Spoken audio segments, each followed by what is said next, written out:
بسم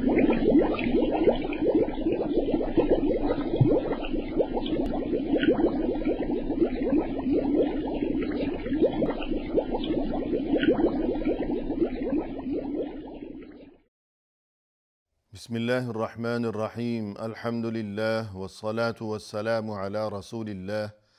وعلى آله وأصحابه أجمعين أما بعد. ناظرین کرام، السلام علیکم ورحمۃ اللہ وبرکاتہ۔ مسلمان کے شب و روز کے عنوان سے اس پروگرام کے ہمراہ ہم آپ کی خدمت میں حاضر ہیں۔ آج کی اس ملاقات میں ہمارا موضوع گفتگو ہے وہ اعمال کہ جن کی وجہ سے انسان کو اپنی موت کے بعد بھی فائدہ پہنچتا رہتا ہے، اور یہ کہ ان اعمال کی وجہ سے انسان کے اجر و ثواب میں مسلسل اضافہ ہوتا چلا جاتا ہے، حتیٰ کہ اس کی موت کے بعد بھی۔ اس سلسلے میں ناظرین کرام، اس حقیقت کو یوں سمجھنا چاہیے کہ اللہ نے انسان کو پیدا کیا ہے اپنی عبادت کے لیے، اچھے کاموں کی انجام دہی کے لیے، اور یہ کہ آج کی اس دنیا میں انسان جیسے کام کرے گا تو پھر کل آخرت کی دنیا میں اسے ویسا ہی بدلہ سامنے نظر آئے گا۔ دنیا کی زندگی عارضی و فانی ہے، جبکہ آخرت کی زندگی دائمی و ابدی ہے۔ دنیا کی راحتیں یہ چند روزہ ہیں، جبکہ آخرت کی کامیابی اور وہاں کی راحتیں وہ تو لازوال ہیں یقیناً۔ اور یہ کہ آخرت کی جو لازوال کامیابی ہے اور جو دائمی و ابدی نعمتیں ہیں وہاں، ان کے حصول کے لیے انسان کے پاس جو موقع ہے وہ صرف اس دنیا کی زندگی میں ہے، کہ یہ دنیاوی زندگی یہ عمل کی جگہ ہے،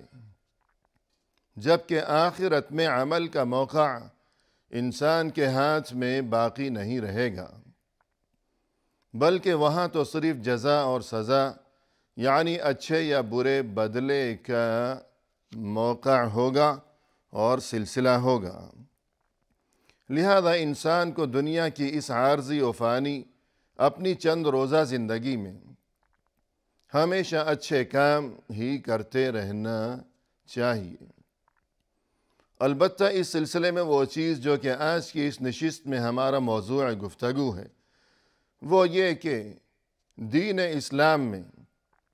ہمیں کچھ ایسے کام بتائے گئے ہیں کہ انسان اگر ان کی پابندی کیا کرے گا تو پھر اس کا نتیجہ یہ ہوگا کہ ان کاموں کی وجہ سے انسان کے اجر و ثواب میں مسلسل اضافہ ہوتا چلا جائے گا، یہاں تک کہ اس کی موت کے بعد بھی۔ رسول اللہ صلی اللہ علیہ وسلم نے ارشاد فرمایا، اذا مات الانسان انقطع عنہ عملہ۔ جب کوئی انسان مر جاتا ہے تو اس کے عمل کا سلسلہ اس سے منقطع ہو جایا کرتا ہے، یعنی اب عمل کی گنجائش باقی نہیں رہی۔ الا من ثلاثہ، ہاں البتہ تین چیزیں، الا من صدقۃ جاریہ، کوئی ایسا کام وہ دنیا کی زندگی میں اگر کر گیا ہو کہ جو اس کے لیے ہمیشہ کے لیے صدقہ جاریہ بن جائے، او علم ينتفع به، یا ایسا علم چھوڑ گیا ہو کہ جس سے لوگ اس کی موت کے بعد بھی فائدہ حاصل کر رہے ہوں، او ولد صالح يدعو له، یا ایسی اولاد چھوڑ گیا ہو کہ جو اس کے لیے اس کی موت کے بعد بھی دعائے خیر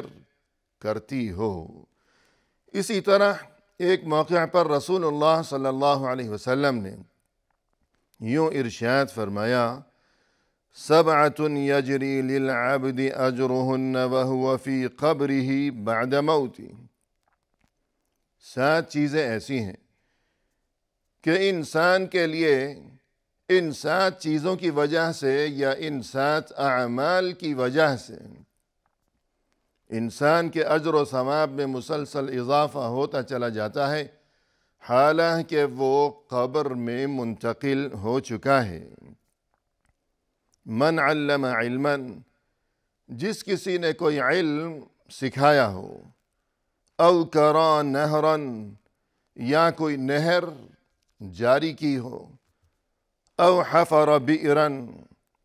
یا کوئی کنواں کھدوایا ہو، او غرس نخلا،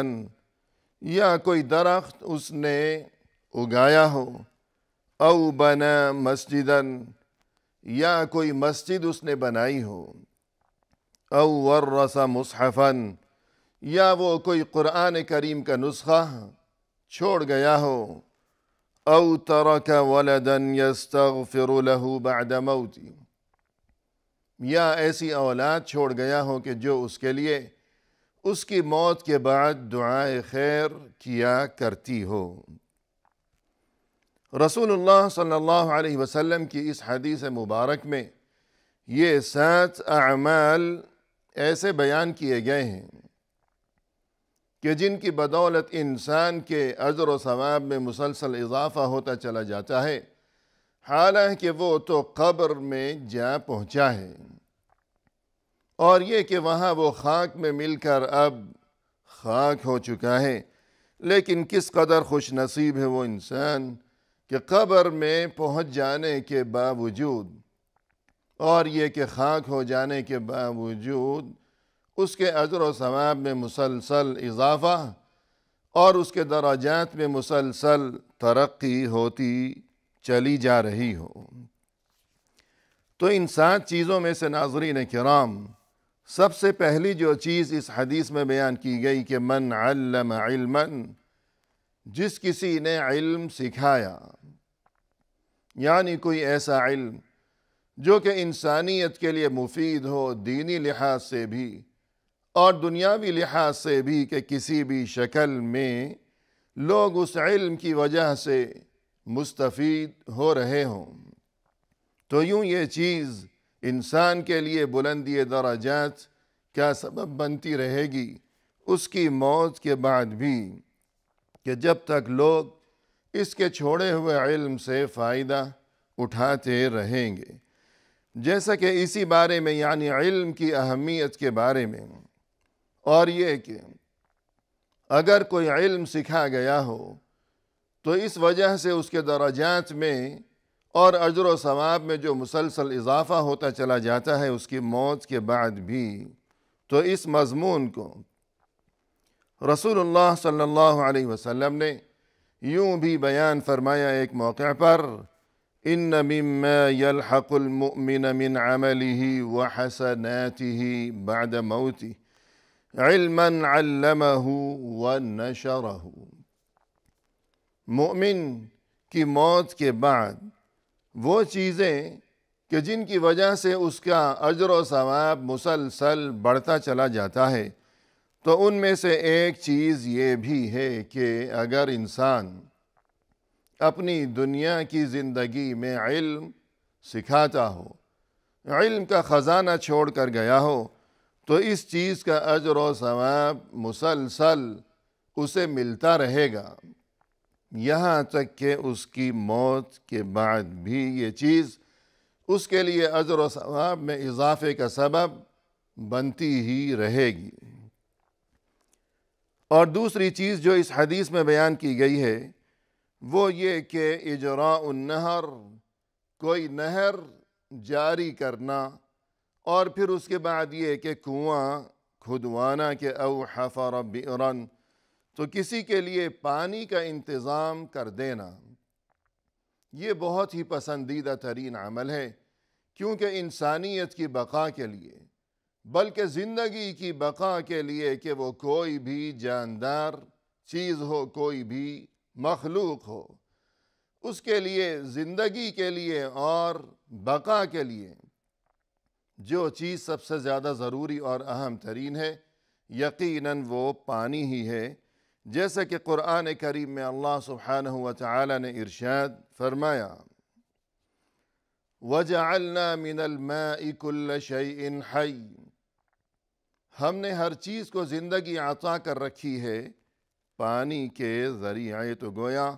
زندگی کا دوسرا نام ہے پانی، کہ پانی سے ہی زندگی ہے۔ لہذا جہاں کہیں پانی کی ضرورت ہو وہاں کنواں کھدوا دینا یا اسی طرح کوئی نہر جاری کروا دینا تو یقیناً یہ ایسا عمل ہے کہ جس کی بدولت انسان کے لیے اس کی موت کے بعد بھی اجر و ثواب بڑھتا ہی چلا جائے گا۔ ایک موقع پر رسول اللہ صلی اللہ علیہ وسلم نے ارشاد فرمایا، بینما رجل یمشی فاشتد علیہ العطش، ایک بار یہ صورتحال پیش آئی کہ کوئی شخص چلا جا رہا تھا، راستے میں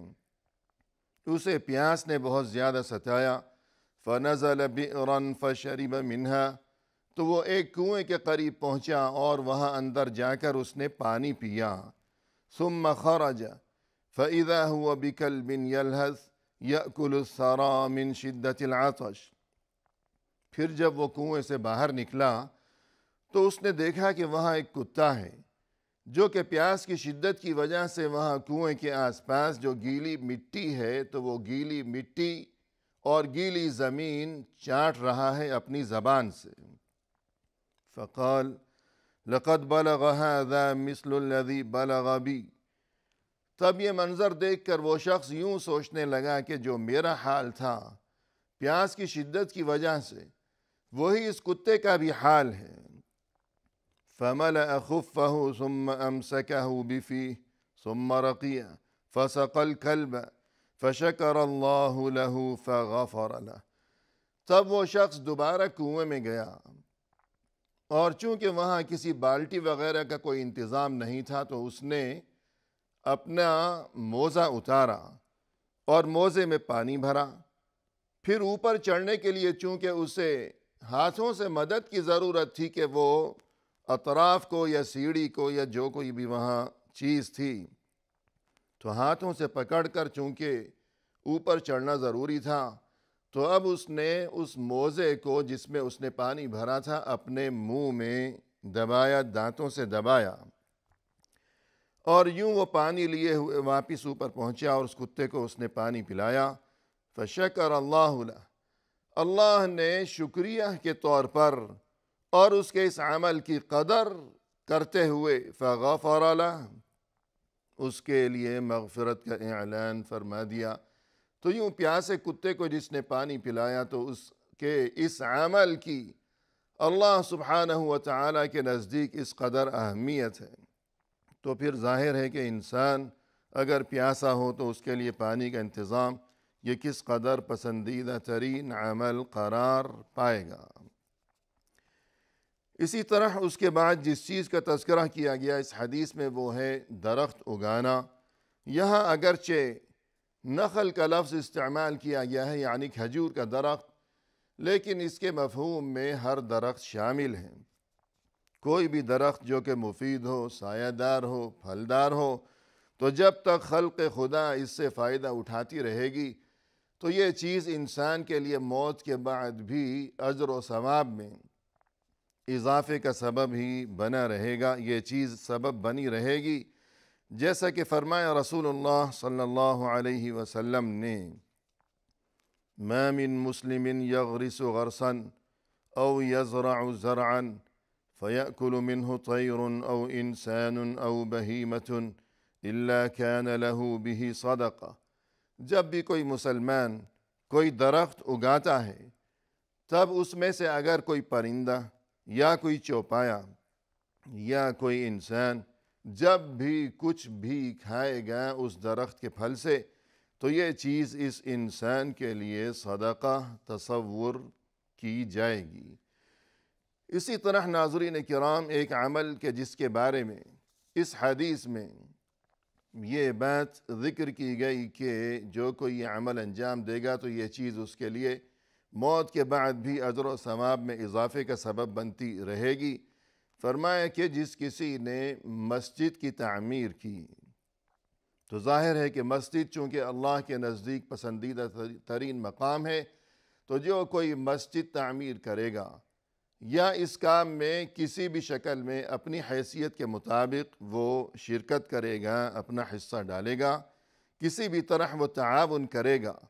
تو اس کے لیے بھی یہی عظیم ترین خوشخبری ہے۔ جیسا کہ فرمایا رسول اللہ صلی اللہ علیہ وسلم نے، من بنا مسجدا یبتغی بہ وجہ اللہ تعالی بنى اللہ لہ مثلہ فی الجنہ،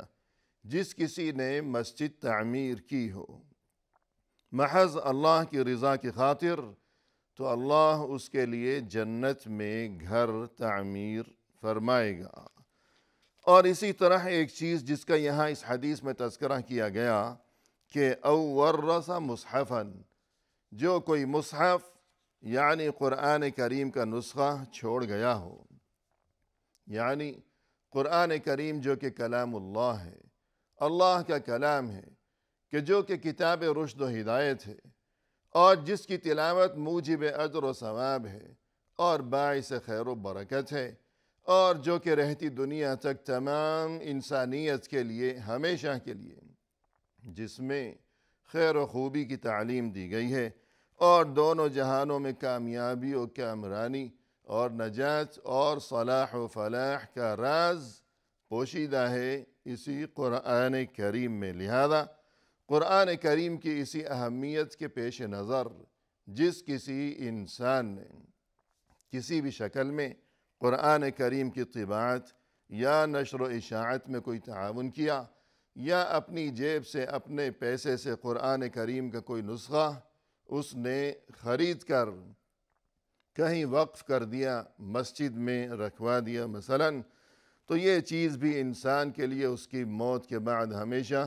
اجر و ثواب میں اضافے کا سبب بنتی رہے گی۔ اور اسی طرح ایک چیز کہ جس کے بارے میں ذکر کیا گیا کہ وہ بھی انسان کے لیے موت کے بعد اجر و ثواب میں اضافے کا سبب بنتی رہے گی، الولد الصالح، فرمائے کہ او ولد صالح یدعو لہ، شریف اور نیک اولاد۔ انسان کو چاہیے کہ جس طرح وہ اولاد کے مستقبل کے لیے، کہ ماں باپ اپنے بچوں کے مستقبل کے لیے، ان کی بہتری کے لیے ہمیشہ فکر مند رہا کرتے ہیں اور ہمیشہ کوشاں و سرگرداں رہا کرتے ہیں، لیکن والدین کو یہ بھی سوچنا چاہیے کہ یہ اولاد، اس کا ایک اور مقصد بھی ہے کہ یہ نعمت جو اللہ کی طرف سے عطا کی گئی ہے، تو اس کا ایک اہم ترین مقصد یہ بھی ہے کہ یہ اولاد نہ صرف یہ کہ دنیاوی زندگی میں ہمارے لیے، بلکہ ہماری موت کے بعد بھی ہمارے کام آ سکے۔ اور اس کا طریقہ یہی ہے کہ آج ہم اولاد کی مناسب اور دینی تعلیم و تربیت کی فکر کریں، انتظام کریں، تاکہ انسان کی موت کے بعد، ہماری موت کے بعد ہماری اولاد اپنی دعائے خیر میں ہمیں یاد رکھے۔ تو اس کا نتیجہ یہ ہوگا کہ اولاد جب اپنے ماں باپ کے لیے دعائے خیر کرتی ہے، تو انسان کے لیے اس کی قبر میں، اس کے حشر میں اور آخرت میں یہ چیز انسان کے لیے اجر و ثواب میں مسلسل اضافے کا سبب بن جایا کرتی ہے۔ وآخر دعوانا ان الحمد للہ رب العالمین۔